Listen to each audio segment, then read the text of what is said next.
A reading from the letter to the Hebrews. Be careful.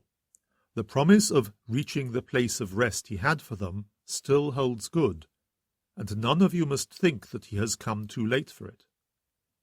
We received the good news exactly as they did, but hearing the message did them no good because they did not share the faith of those who listened. We, however, who have faith, shall reach a place of rest, as in the text, "And so in anger I swore that not one would reach the place of rest I had for them." God's work was undoubtedly all finished at the beginning of the world. As one text says, referring to the seventh day, "After all his work, God rested on the seventh day." The text we are considering says, "They shall not reach the place of rest I had for them." We must therefore do everything we can to reach this place of rest, or some of you might copy this example of disobedience and be lost. The Word of the Lord. A reading from the Holy Gospel according to Mark. When Jesus returned to Capernaum, word went round that he was back, and so many people collected that there was no room left even in front of the door. He was preaching the word to them when some people came, bringing him a paralytic carried by 4 men.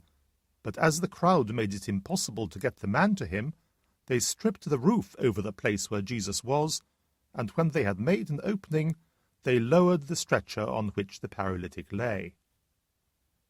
Seeing their faith, Jesus said to the paralytic, "My child, your sins are forgiven."